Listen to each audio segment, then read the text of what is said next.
Hello friends, good morning. Mumbai से अहमद कुमार। आज मैं आपको एक ऐसा आदमी की स्टोरी बताने वाला हूँ जो जीरो से हीरो बना है। और आपका पंजाब का चंडीगढ़ का एक लड़का है जिसका नाम है राजेश जिंदल। उसकी स्टोरी ऐसी है कि एक ज़माने में जब उसका हालात ख़राब थे, वक्त पूरा आया था, तो उसने स्विगी में काम किया, डोर टू डोर जाके डिलीवरी किया करता था। लेकिन जब उसने एक बार देखा कि उसका एक साथी कर्मचारी दोनों साथ में डिलीवरी को निकले और रास्ते में उसका एक्सीडेंट हो गया, ऑन द स्पॉट जगह पे ख़त्म हो गया उसका दोस्त। तब उस रात को सो नहीं पाया। उसने सोचा कि उसको क्या दिया कंपनी ने, 25-50 हज़ार रुपये दिया और बाद में तो केस चलेगा, वो गाड़ी वाला कुछ देगा तो देगा। लेकिन वो जवान एकदम चला गया और नई नई शादी हुई थी और माँ बाप को एक लौता बेटा था वो, और माँ बाप भी बूढ़े और नई नई शादी हुई थी, अभी बच्चा भी नहीं हुआ था और दुनिया से चला गया। तब ये सो नहीं पाया। इसने सोचा कि यार ये लाइफ नहीं है, हम लोग ज़िंदगी जी नहीं रहे बल्कि ज़िंदगी काट रहे हैं, तो हमें कुछ करना चाहिए।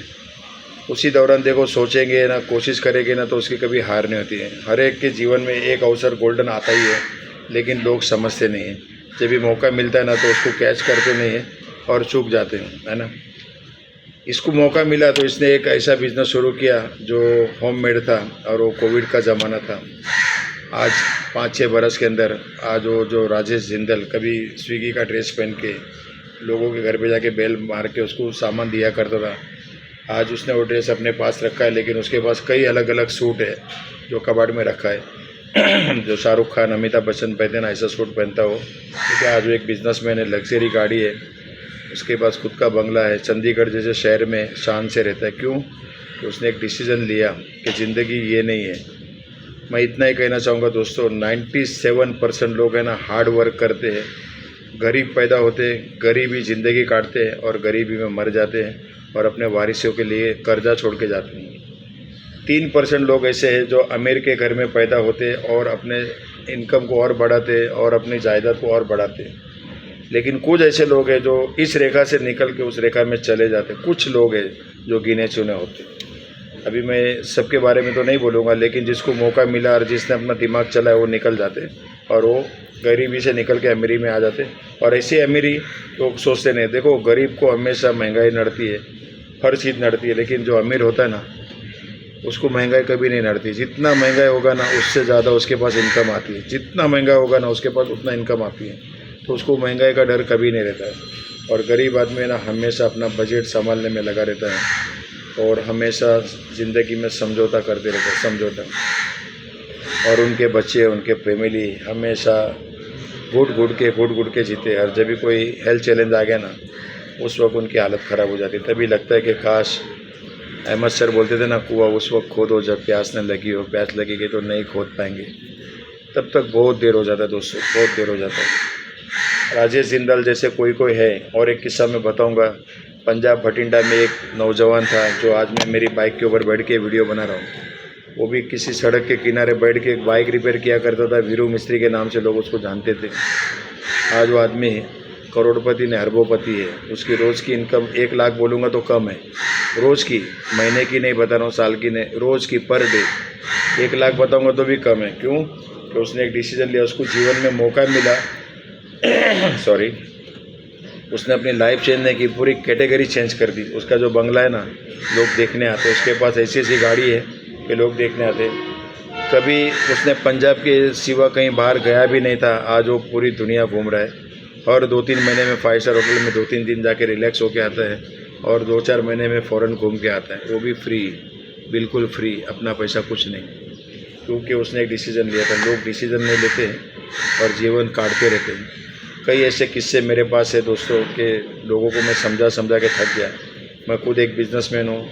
कोविड काल में हम लोग ने लोगों को बहुत सेवा की, घर माल पहुँचाया और लोगों को कोरोना में सब कुछ किया। लेकिन मैं जानता था कि अब जब भी कोविड खुलेगा, ये लॉकडाउन ओपन होगा ना, उसके बाद दुकान में कस्टमर आएंगे नहीं, क्योंकि उनको आदत पड़ गई होम टू वर्क और घर में बैठ के फ़ोन से मंगाने का आदत लग गई थी। मैं बोला अब वो दुकान पे नहीं आएंगी और वो पीढ़ी ख़त्म हो गई। जो पहले आते थे थैली लेके, ये भी दे दो, ये भी दे दो, अभी वो ख़त्म हो गया। अभी 10 पैसे का बिस्किट भी, 10 रुपये का बिस्किट भी घर पे मंगाते। एक फ़ोन करो तो मैगी भी आ जाता है और 10 मिनट में स्विगी वाला, ब्लैंकेट वाले कितने लोग ऐसे हैं जो घर पे ला के देते हैं। इसीलिए लोगों की आदत पड़ गई तो अच्छे अच्छे बिजनेसमैन बेचारे भी रास्ते पे आ गए। और मैं ऐसे ऐसे लोगों को देखा हूँ ना जिनके आदमी दुनिया में नहीं है और वो लेडी बेचारी परेशान हो गई थी, उनको मैंने समझाया। आज वो घर में बैठ के सर उठा के बहुत अच्छे से पैसा भी कमा रही है और ज़िंदगी जी रही है। ऐसे कई किस्से मेरे पास है। लोगों सबको मौका मिलता है लेकिन लोग है ना चूक जाते, फ़ोन में रील देखते रहते हैं, टाइम पास करते रहते हैं।